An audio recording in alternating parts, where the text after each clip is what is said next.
Hello and welcome to Face to Face on Victoria Indie TV. I'm your host, Paul Stein, and today we're talking with Brett Price, a local practitioner for the Falun Gong. Welcome to the show. Thank you. Thanks so much for having me. So, I'm relatively new to this, other than what you've given me with the links to research and do my own research. I'm an avid online researcher, so I have read many blogs and watched many videos. For the benefit of myself and for the viewers, could you please briefly describe what is Falun Gong and the origins, the philosophy, and things like that? Yeah, I'd be happy to. So Falun Gong is an ancient self-cultivation way.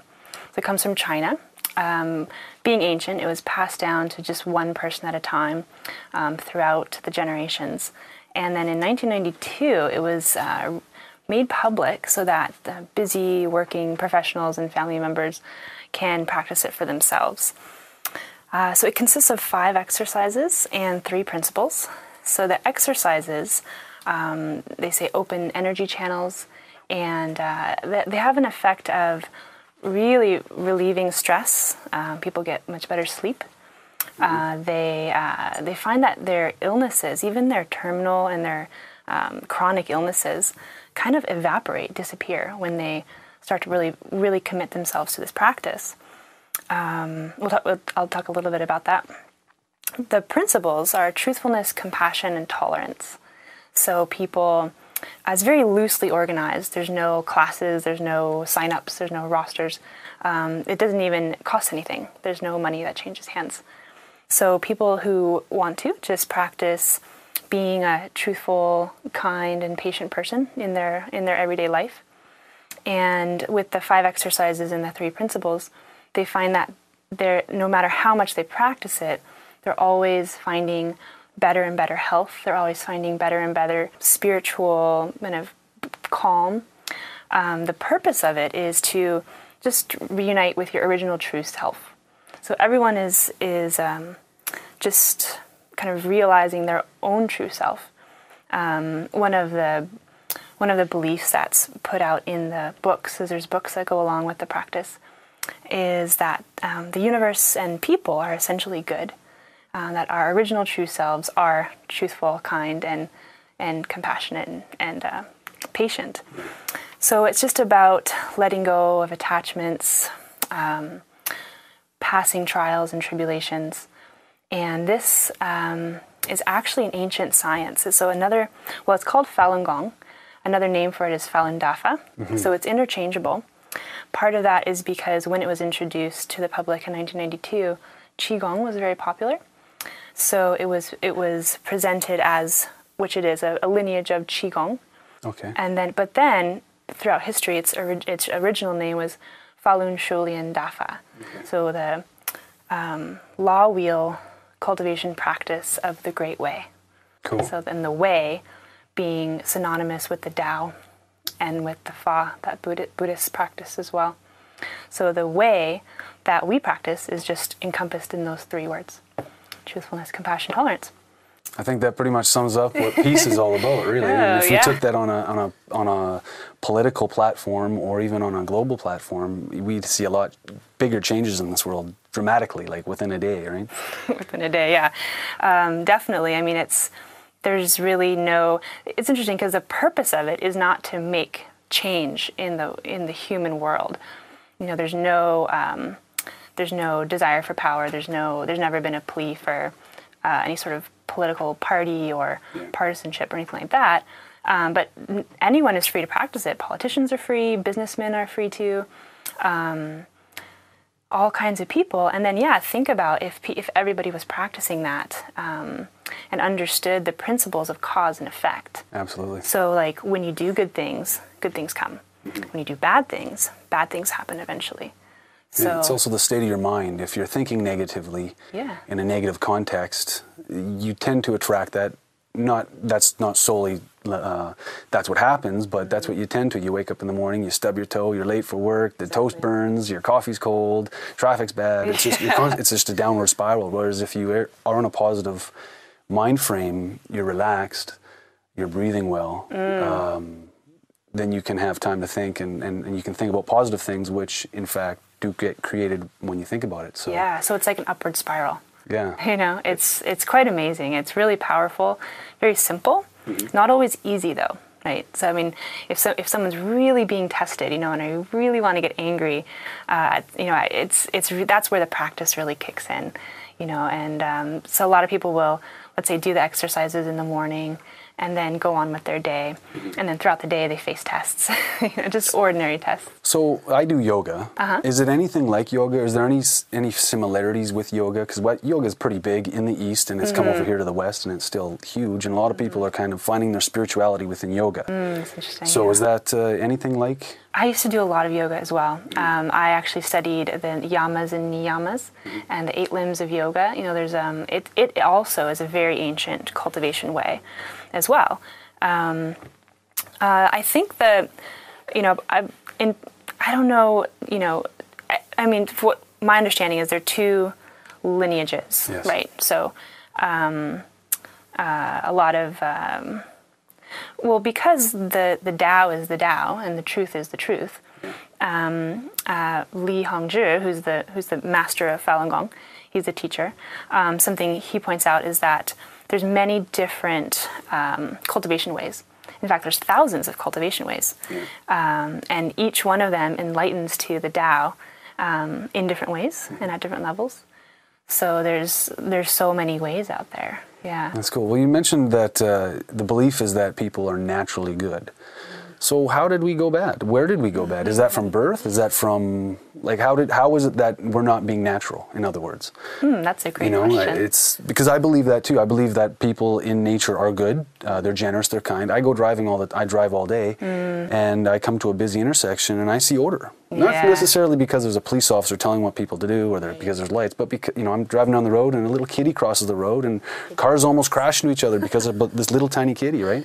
Yeah. So I agree with you that people are naturally, genuinely good, but for some odd reason, probably because of our upbringing and what the environment around us, we've become more, I guess, egocentric or consumerists, very looking towards what I can get rather than what I can give, kind of thing? Yeah. That's a really good question. The first thing it makes me think of is that Buddha, back in like 2,500 years ago, said that there will be a dharma ending period. So a period of time when people have lost the dharma or the Tao or the basic innate morality that keeps things together, that there'll be a time when that is the ending of it. It's funny because that the yogis say that too in Ayurveda. Yeah. They measure things in, I think, 600,000 years, something like that, and apparently we're at the end of this cycle. The ancient Greeks did too. They talked about the Golden Age, the Silver Age, and the Iron Age. So as things go on, and we can see this in a piece of fruit, they degenerate. Absolutely. Right. So everything has a cycle. Yeah, there's a cycle to things. You see this in civilizations. Yeah. You know, they rise and they fall. Lifetimes, things like that. So all these cultivation ways, I mean, in a way, I think it's part of my practice is to be compassionate and forgive, even myself, when I do act selfishly. That's a big part. It's difficult, you know, and even to just recognize it in myself. But then there's a line I'm reminded of, which is to solve the fundamental issue. And my understanding is the fundamental issue is this whole cycle. That's what the Buddhists talk about. That's what all these ways talk about, of birth and death, the cycle of birth and death. So are we here just to get in front of the other guy on the freeway? Are we here just to make money, to get that thing that we, you know, and it's short-sighted, and it's not all bad. I don't think it's evil, but it's short-sighted. Or is there a greater purpose to why we're actually here? Yeah. You know, so I think that's why Falun Gong became so popular in China, when it was introduced, because that's actually a very, very spiritual civilization, very connected into its 5,000 years of civilization. We are too, but we're a younger civilization. They're very, very connected. So when they heard about these things, it really sparked some truth deep inside of them. Like going back into years ago, self-cultivation, and this Qigong was actually a science that pervaded society in China. So students would breathe and meditate before they would, study. Calligraphers, same thing, everybody would center themselves. And the doctors actually had the vision of third eye open because they had cultivated themselves to such a high level that they could use those abilities for the benefit, right? So in 1982, it became very, very popular. 100 million people practicing it in China, and then quickly spread around the world. Now it's practiced in over 80 countries, translated into at least 24 languages. So all of that. So it seems to be working. In other words, it seems to be spreading, for a large number of people. Or at least there seems to be a demand. In other words, so that what you're saying about the greater purpose could actually be self-fulfilling, because this is evidence of it. I remember of an old saying. I don't know if it's a Buddhist saying or not, but it just says, big ego, big problems, small ego, small problems, no ego, no problems. So you kind of remove yourself, then you find that there's no problems, right? Yeah. So I guess that may be the same kind of context in which you get into your meditative practices from. How does this help the individual, though? Like, how does this help the individual with their life? Like, does it help them heal their body? Does it help them with their stress loads? Does it help them with their spirituality? What exactly does it do for the individual? Yes. Okay. To all those things for certain. People have had amazing experiences. I've met a man in his 70s who lost hearing in one ear. When he started practicing Falun Gong, it came back. You can hear in both ears now. I know another fellow I was just talking to who had scoliosis his whole life and insomnia, and it caused a lot of pain. He was a smoker. A lot of smokers have great experiences with Falun Dafa. Within a short period of time, he just lost the desire to smoke. It wasn't like he really pursued that. His body just said he just couldn't. Like, he would throw up, and he just couldn't smoke anymore. And so, obviously, that has great benefits. And then there's always a purging when you got to relieve something, right? Yeah, exactly. His scoliosis was taken care of. He would stand up for the meditation and hear all these cracks happening in his back. And so the scoliosis is gone. Same with insomnia. There's even more profound stories where people have terminal illnesses. And that's the thing, is it's not meant for healing. That's not the purpose of it.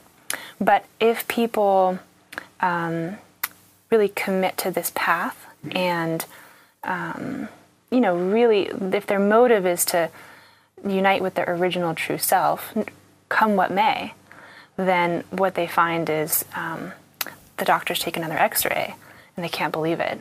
The first x-ray must have been wrong because it doesn't fit within their paradigm of medicine. Yeah. Well, here in the West we have allopathy, or allopathic medicine, which is not necessarily good or bad. Everything has its place. But in the East, it's very spiritual, naturopathic, or there's traditional Chinese medicine. Yeah, that's what I mean. It's different. It's a different type of thinking and not attacking, but solving a problem that's within you. It's not so much, let's get rid of that gallbladder, or let's get rid of that left breast. Yeah. It's where's it coming from, and it sounds like it kind of has the same. Treating the person like a whole person. Well, it is. It's a system, and like an engine, your engine couldn't run without an alternator. So how could you run without a kidney, right? Like, So definitely. I mean, I think that's part of the science that's going on, which is that people can't truly be healthy unless they're really healthy psychologically, emotionally, spiritually. Absolutely. So I think we have been very materially focused, and maybe more and more as time goes on. So we sense there's something wrong not by wrong, I mean, our spiritual sides have been We're kind imbalanced. Something's imbalanced in the world. Yeah. The energy, whatever that may be, is imbalanced. And I think a lot of people are seeing that in the around the world. So in China, this is a big thing. So does that mean that there's big imbalance in China? Great question. Where do I start with that? There's a very big imbalance in China. There is, well, to start with, Falun Gong is illegal in China. It comes from China. It's an expression and a vehicle for the 5,000 years of Chinese culture.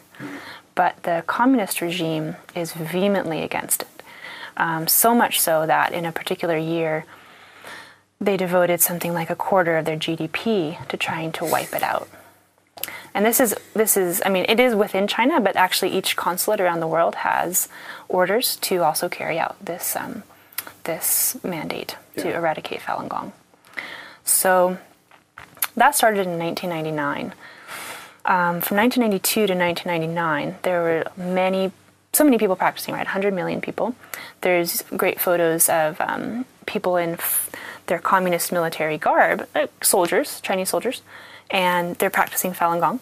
So yeah, everybody was finding great health benefits. They could actually measure how much they saved in healthcare because people were practicing Falun Gong. So many people. News reports were coming out that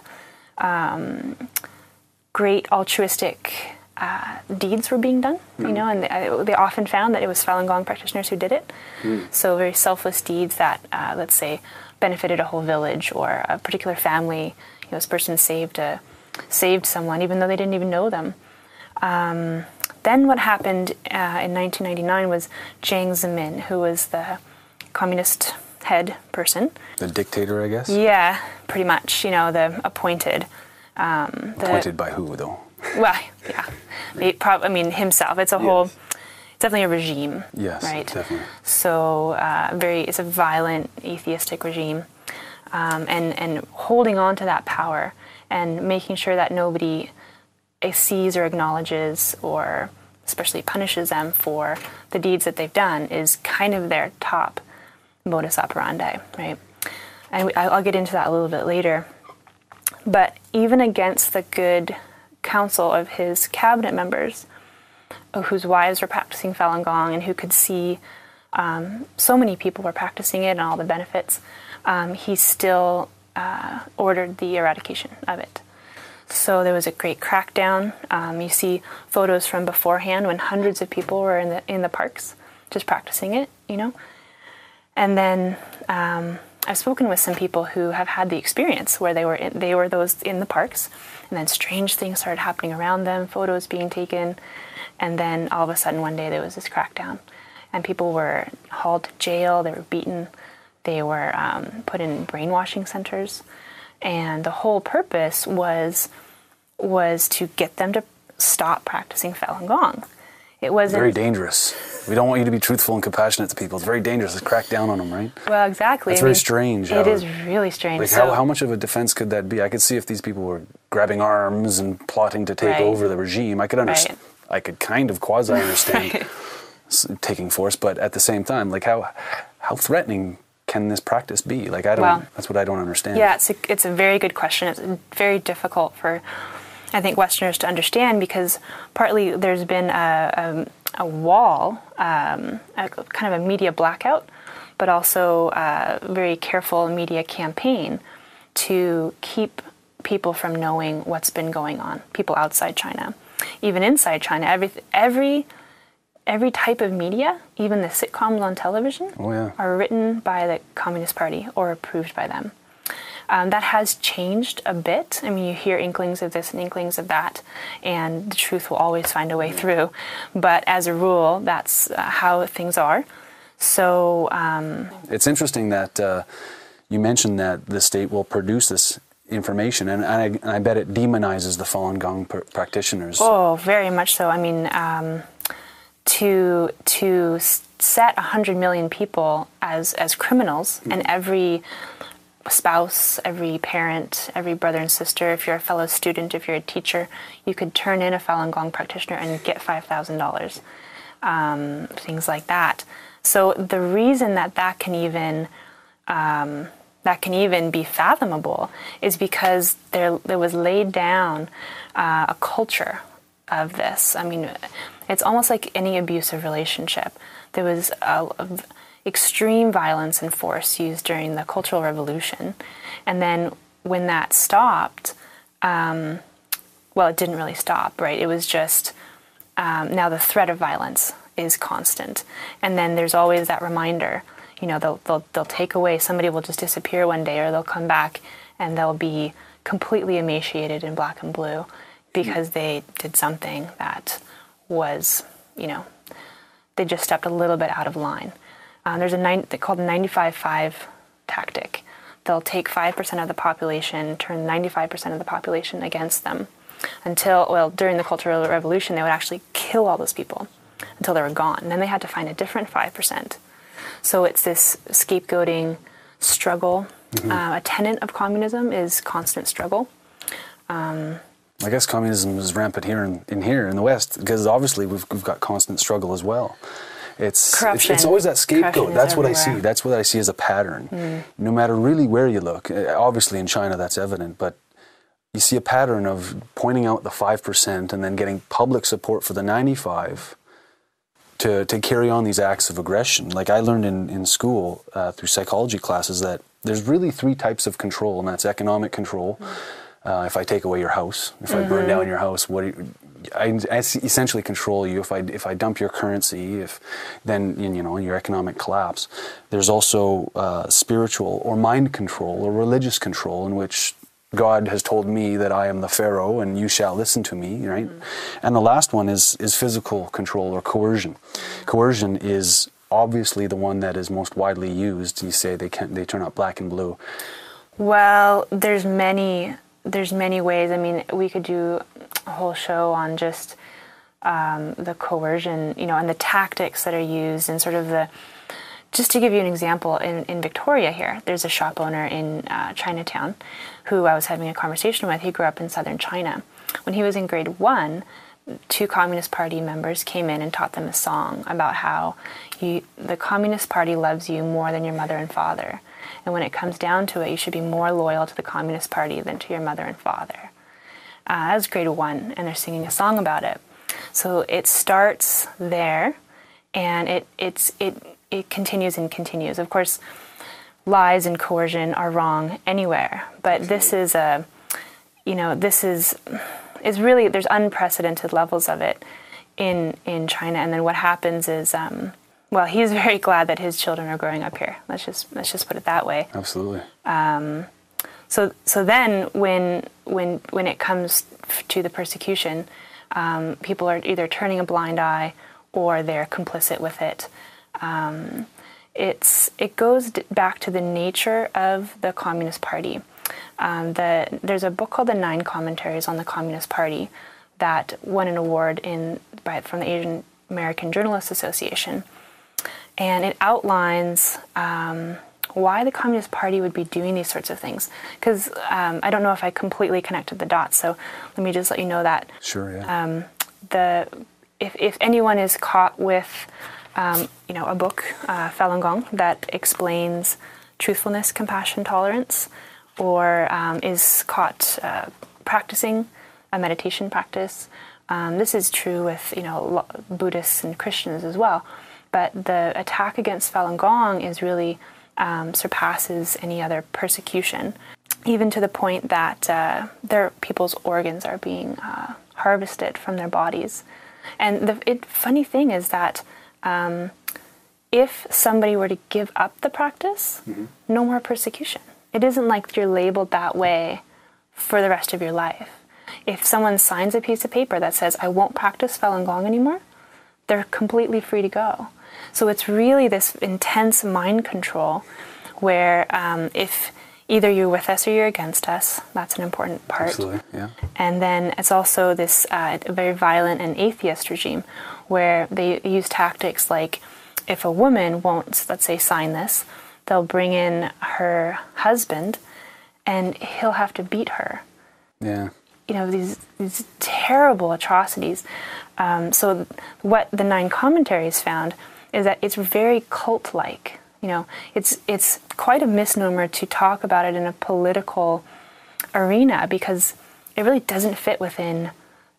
It's, you know, it goes way beyond politics. It's an everyday, pervasive kind of a thing.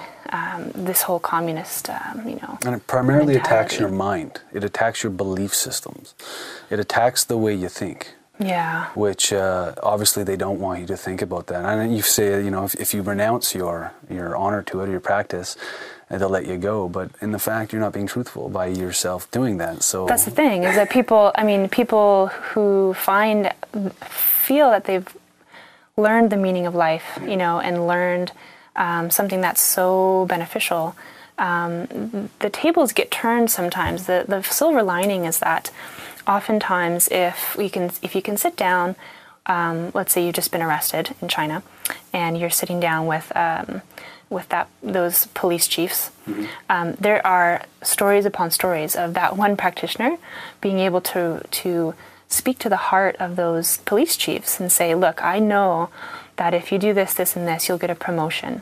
Because they actually measure and promote and give wages based on the beatings of Falun Gong practitioners, I can based see that. on how many conversions they get and things like that.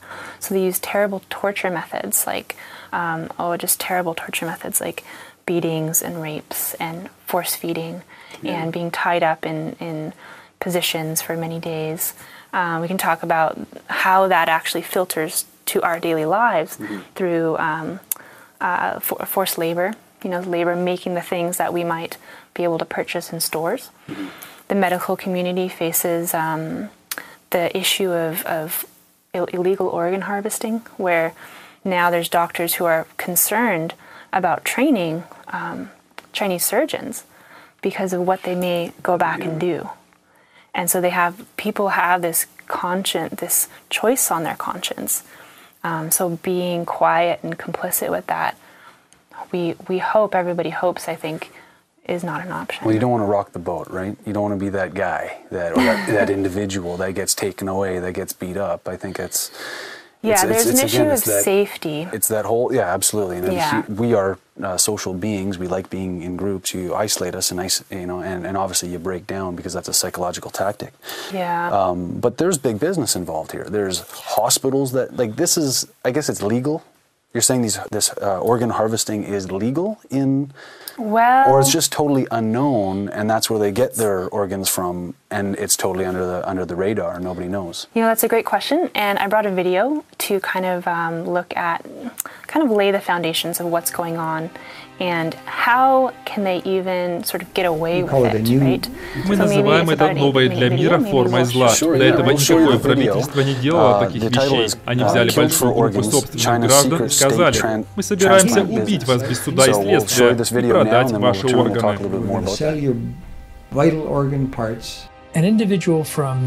Пациент из США или Канады, к примеру, может ожидать пересадки органов в конкретную дату. Это преступление против человечности. Это отвратительно, и это необходимо остановить.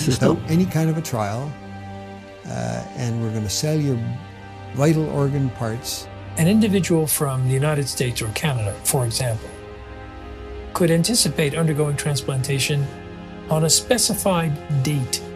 It's a crime against humanity. It's abhorrent. Если вы собираетесь в Китай на операцию по пересадке печени, которую вам сделают в течение 3 недель, пока вы будете там находиться, это означает, что некто собирается спланировать казнь. Он проведет анализы крови и тканей потенциальной жертвы и подготовит этого человека до вашего отъезда. Начиная с 1999 года число операций по трансплантации внезапно резко увеличилось. Китай проводит больше операций по пересадке органов, чем любая другая страна в мире, кроме США. Но в отличие от других стран, в Китае отсутствует эффективная программа жертвования органов. Традиционно китайцы убеждены, что даже после смерти тело должно оставаться целым. Как заявил замминистра здравоохранения КНР Хуан Цзефу, ежегодно донорами для 7000 операций по пересадке органов становятся умершие люди, и что более 90% из них казненные заключенные. При этом фактическое количество казненных преступников в Китае считается государственной тайной. Согласно подсчетам организации Amnesty International, их число составляет лишь около 1700 человек. Эти числа абсолютно не сходились, между ними слишком большая разница. Учитывая, что количество казненных заключенных всего 1700 человек и отсутствует действующая система жертвования органов, откуда же ежегодно берутся остальные тысячи органов?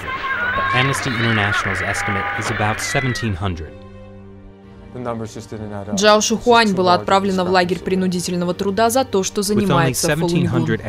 В каждом лагере принудительного труда, куда я попадала, они проверяли состояние нашего здоровья. Они брали у нас кровь на анализ. Это делалось во всех лагерях. Мы подсчитали, что в период с 2000 по 2005 годы было проведено 41 500 операций по пересадке органов, источники которых никак не объяснялись. Я совершенно убежден, что в период с 1999 года и далее органы извлекают у заключенных, в особенности у практикующих Falun Gong.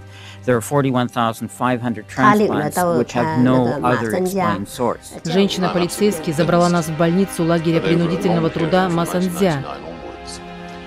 И я поняла, что они берут анализы мочи и крови, чтобы проверить функции печени. Врачи приезжают в эти лагеря, проверяют их глаза, исследуют их органы ультразвуком и другими подобными приборами. И такому тщательному медицинскому осмотру в этих лагерях подвергали только их практикующих Фалуньгун. В 2006 году двое канадцев, международный адвокат-правозащитник Дэвид Мейтес и бывший госсекретарь Канады по Азиатско-Тихоокеанскому региону Дэвид Килгур начали расследование утверждения о принудительном извлечении органов в Китае. Они обнаружили по меньшей мере 52 косвенных доказательства этой практики, в том числе веб-сайты китайских больниц, которые предлагали подобрать человеку орган менее чем за неделю. Это просто невозможно, если вы не располагаете неограниченным источником органов, причем это должны быть живые люди. Речь идет о живых донорах. По сути, операция по трансплантации сама по себе являлась для них формой казни. Это были живые люди, которых убивали ради получения их органов. Это похоже на какой-то гротескный ресторан. Вы приходите и выбираете себе в аквариуме лобстера. Однако здесь речь идет о людях. Военные зарабатывают на этом деньги, больницы зарабатывают на этом деньги, посредники зарабатывают на этом деньги. Речь идет именно о деньгах, о многомиллионном бизнесе.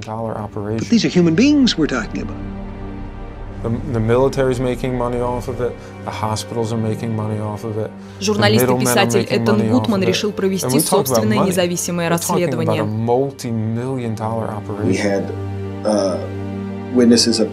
У нас есть свидетели исчезновений. Людей подвергали медосмотрам, после чего они исчезали. Множество людей пустили целые тюремные камеры. Это указывало на то, что за всем этим стоит нечто намного большее. Наряду с тибетцами и прихожанами домашних христианских церквей миллионы практикующих Фалуньгун в Китае подвергаются репрессиям за свою веру. В 1999 году глава коммунистической партии Дзян Цзиминь издал приказ разорить их финансово, опорочить их репутацию и уничтожить их физически. С тех пор тысячи практикующих Фалуньгун попросту пропали без вести. Что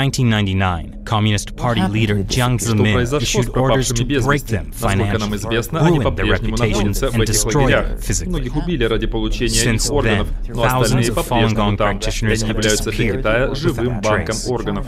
В 1999 году насчитывалось 150 центров по трансплантации органов. 6-7 лет спустя их было уже 600. За такой короткий период времени их число увеличилось в 3 раза, причем не было никакой программы жертвования органов. Военные больницы в Китае находятся под надзором. Они ничего не могут сделать без согласования с руководством компартии. Принимали ли решение о казни тайные суды тройки? Нет. Все это делало именно правительство. Это убийство, за которым стоит государство. Это преступление против человечности. Мы должны сделать все возможное, чтобы выявить тех людей, которые причастны к этому, и занести их в список для осуществления правосудия. В 2006 году, когда появилась эта информация, и мы поняли, что они убивают узников совести ради получения их органов, врачи вышли вперед, чтобы остановить это. Ежедневно в Китае порядка 10 человек убивают ради получения органов. Поэтому мы обязаны сообщить об этом. Мы обязаны проинформировать врачей, чтобы можно было остановить это. Эта информация распространяется не только среди врачей. В 2011 году утверждения о принудительном извлечении органов впервые появились в ежегодном отчете Госдепартамента США о ситуации с правами человека в Китае. 3 октября 2012 года 106 членов Конгресса США подписали письмо, адресованное Государственному департаменту. В этом письме звучало требование раскрыть общественности информацию об извлечении органов, которую Госдепартамент мог получить из своих источников внутри Китая. Этому варварскому нарушению прав человека необходимо положить конец, но чтобы остановить, необходимо сначала разоблачить это.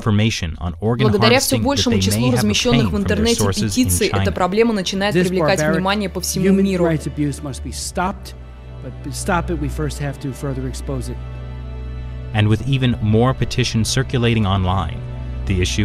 можем сделать еще больше. Подпишите петицию.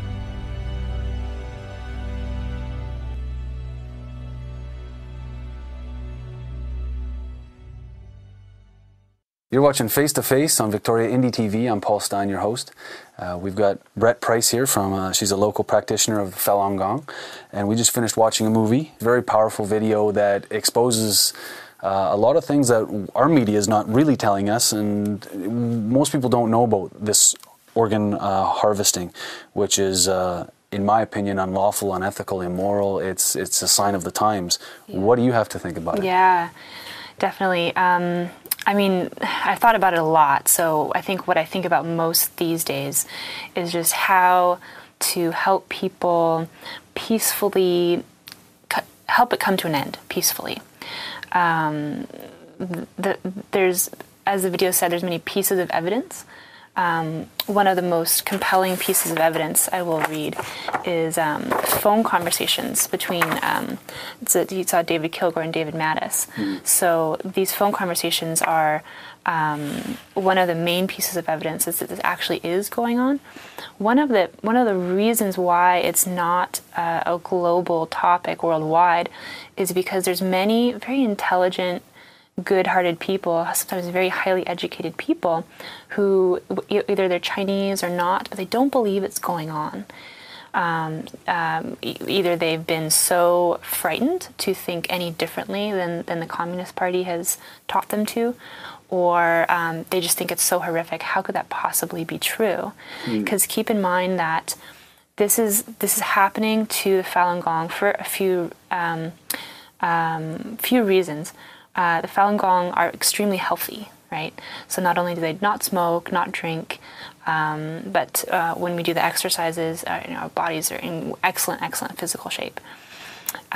So these transcripts actually are from a certified translator who posed as a caller, wanting to get Falun Gong organs, because like we heard, the normal waiting list for an organ transplant in Canada is somewhere around 32 months. In the U.S., it might be something around 24 months. In China, it's 2 weeks wait time to get an organ, like a kidney or something like that. So the phone call went like this. Do you have Falun Gong organ suppliers? We used to have, yes. And what about now? Yes. Can we come to select, or do you provide directly to us? We provide them to you. What about the price? We discuss after you come. How many Falun Gong suppliers under the age of 40 do you have? Quite a few. Are they male or female? Male. Now, for the male Falun Gong prisoners, how many of them do you have? 7, 8. We have at least 5 or 6 now. Are they from the countryside or from the city? Countryside. Another conversation with Dr. Liu. Could you find organs from Falun Gong practitioners? Let me tell you, we have no way to get them. It's rather difficult to get that now in Guangxi. If you cannot wait, I suggest you go to Guangzhou because it's very easy to get the organs. They are able to look for them nationwide. As they're performing the liver transplant, they can get the kidney for you at the same time. Many places where supplies are short go to them for help. Why is it so easy for them to get it? Because they are an important institution. They contact the judicial system in the name of the whole university. They use organs from Falun Gong practitioners? Correct. And it goes on and on. So there's this understanding that Falun Gong could benefit people, but then there's this, incredible abuse, right, of these healthy people. So what we urge people to do, definitely, people who need organs are sometimes desperate to get them. It's very important to understand and look at the sources of where organs are coming from, especially for doctors or medical professionals, to not only not engage, but to speak out and make sure that this ceases. Because the first role of medicine is to not harm, right? Do no harm, yeah. Do no harm. So I recently heard a story of a doctor who read this book. It was here in Vancouver. State Organs, Yeah. Transplant Abuse in China? Yeah, it's a recently released book. It was mentioned in the video. And he made a decision not to support a certain pharmaceutical company based on their actions and based on this book. So this affects the West quite a bit. It does. Everything we do, from our purchasing power to even when it comes to getting medical treatment overseas, perhaps, that we think, hey, our medical system is bunged up, let's go over there, it might be quick and easy. There may be some things we don't know about. Medical right? tourism, so yeah. This really affects us here in the West. Yeah, well, going back to the persecution overall, before people's blood are drawn and they're executed on the operating table. And another thing to note is that they're not anesthetized. So their corneas are taken, their organs are taken, and that's the final form of torture. On the death certificate, if there is one, it's suicide, because they had the option to bow to the Communist Party way of thinking, which is atheist and just stepping in line. Because they didn't, that was their own suicide, which of course is a gross violation of every human's rights to have a right of belief and live their lives according to truthfulness, compassion, and tolerance. So the way that it affects us here in the West, and things that you might come across every day, chopsticks, Christmas decorations, slippers, things that are made in China, even things like there's medicines that come from China. There's baby formulas, there's bracelets. So there's been so many examples of harmful, not just not great ingredients, but lethal ingredients going into these products. So there's deaths, whether it's people or pets and pet food, babies and baby formula. Terrible. So there's lots of products that are recalled. Yeah, recalled all the time, from China. Because they find out that it's got mercury in it, or it's got lead in it, or it's, So it's this whole moral degradation that's gone on since 1949. It's been the campaign of this cultish Communist Party to have everybody step in line. And granted, there is a level of security that people need to take. No Falun Gong practitioner is calling for, any kind of uprising or any kind of retaliation. In fact, it's really interesting to note that there hasn't been a single documented case of retaliation as long as the persecution has gone on from the Falun Gong. So you can understand how terrible these crimes are. And it's pretty well known, but not a single inside China or outside China, there's not a single record of violent retaliation whatsoever. There's lawsuits around the world. There are definitely petitions and urging. There are peaceful protests. There's hopefully a blossoming of information. There's the Falun Gong practitioners were one of the ones to spearhead the breakdown of the firewall of China in terms of the internet. They actually created the code that allowed the Iranian protesters to break through the internet blockade while they were protesting as well. I forget what it's called, Free Gate, I think it's called. Just peaceful means, right, to subvert this very illegitimate power that the Communist Party has. We're talking millions of people, right?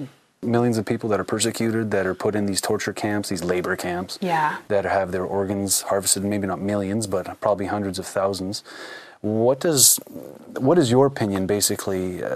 I guess what I'm trying to get at is, our government obviously works with their government.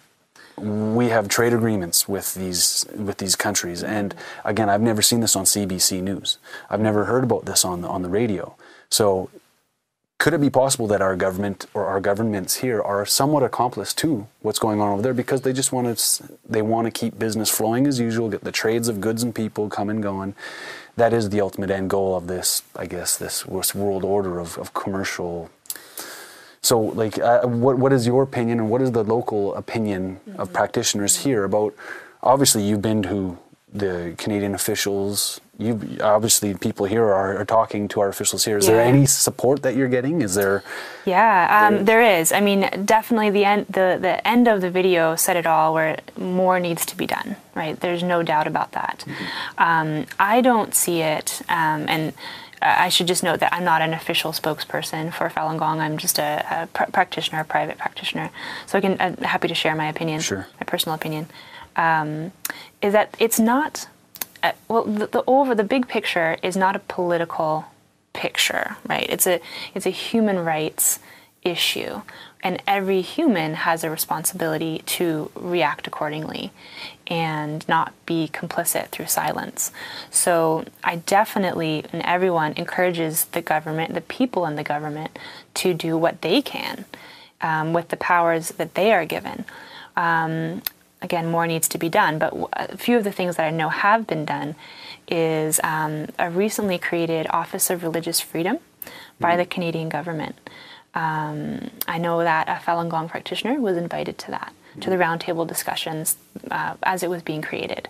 There's only about 24 people there. So for one of those, 17, I believe, 17 people at this roundtable discussion to create Canada's first Office of Religious Freedom, the fact that someone representing Falun Gong was there is positive.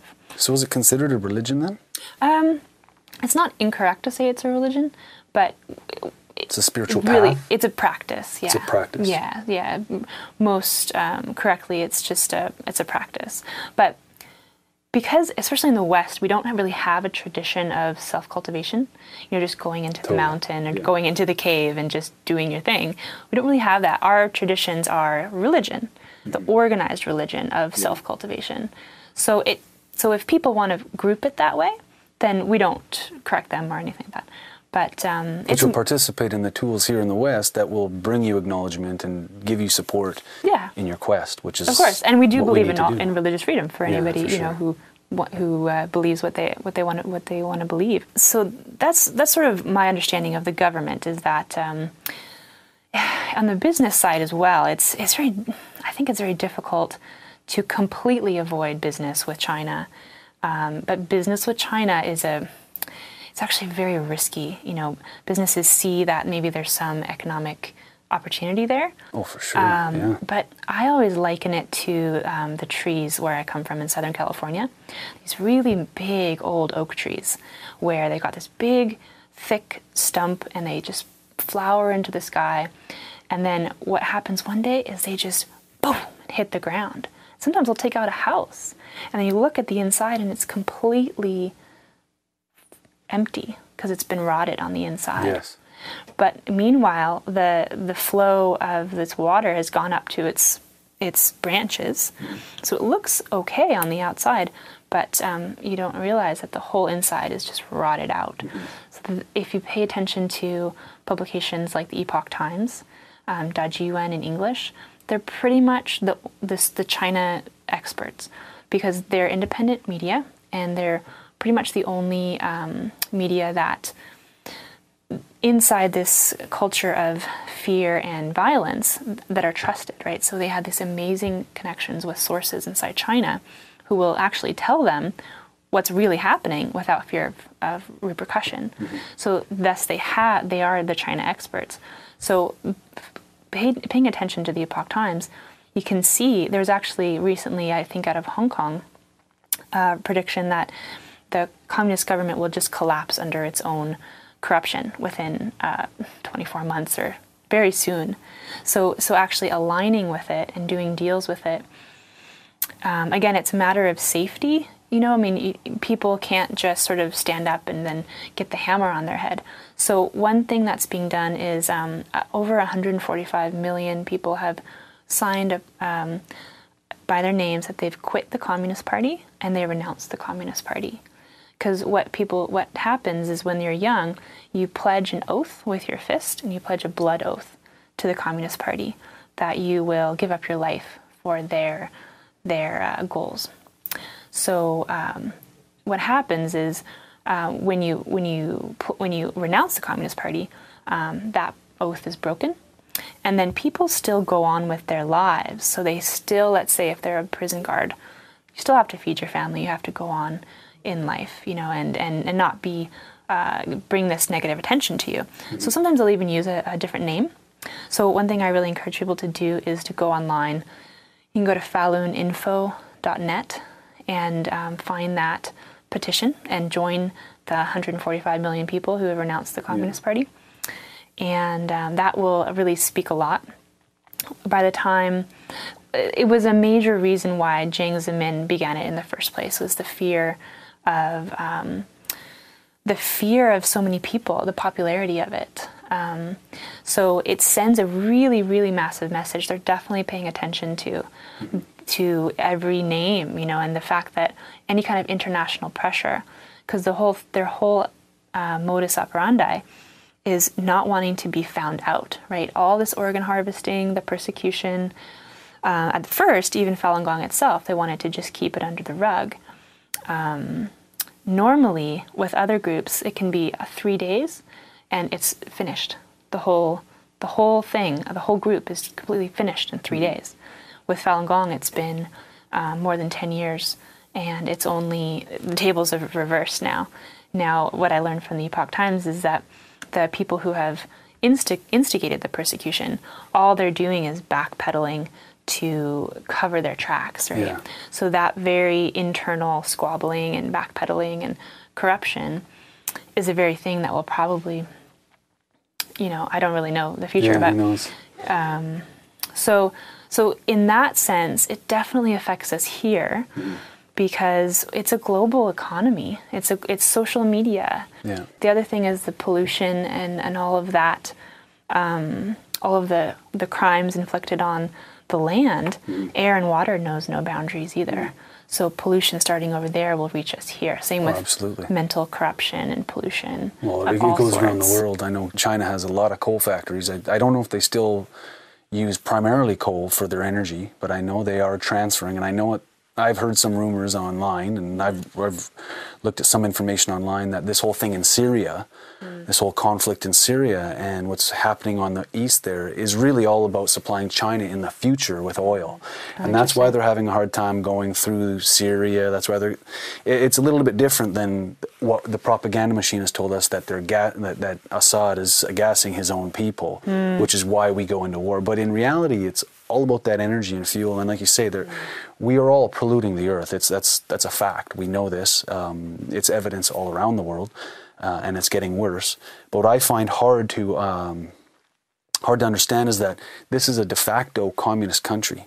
De facto means of force, not de jure, not by politeness, not by majority raise their hands or vote. It's by force, and that's pretty much how they got there. So I'm all for, you know, bringing them back, allowing people to backpedal and letting it collapse within itself.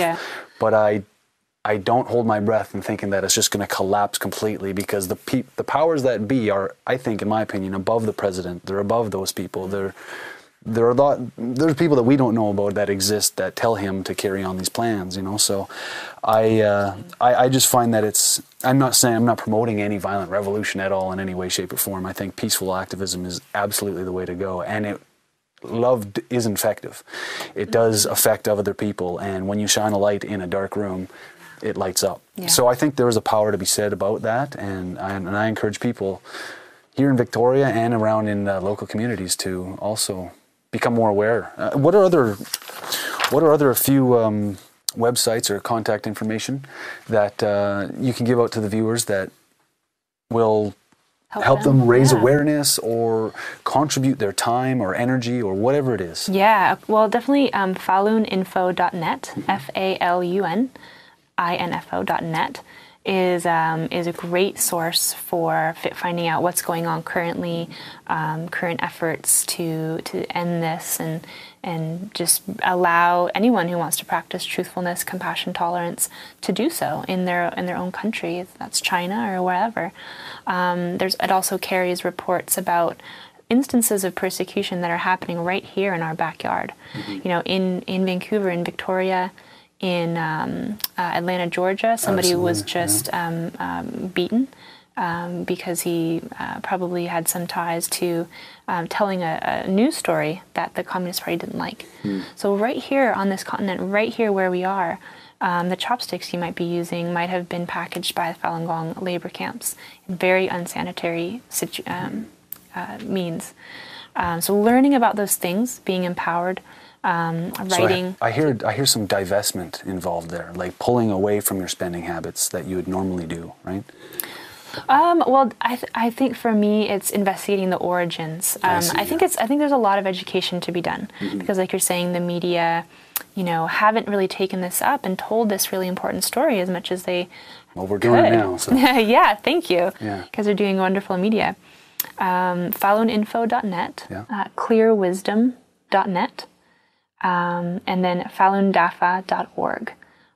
Those are great places to always keep up to date about what's going on and be involved, because we need all the voices to bring peace and justice. Yeah, we definitely need to do it. Anyways, well, thank you so much for coming on to the show and telling us your information and putting out the word. And I hope that others get inspired by the show and reach out to you. Thank you. What do you think about this? What do you think about our involvement here with Canada, with our agreements around the world, and how we partner up with other countries and support these kind of things? Let us know what you think. And I just want to thank you again, Brett, for being on the show. We've had Brett Price on the show here, and it has been awesome. Hopefully we can have you on the show again, and we can further this with a lot more beneficial news and with some updated information that's going on. Definitely, my pleasure. And you know, there's an open invitation for anyone who wants to learn the exercises of Falun Dafa. It's free all the time. Great. Well, thank you very much. I'm Paul Stein. You've been watching Face to Face on Victoria Indie TV. We'll see you next time. Thanks again.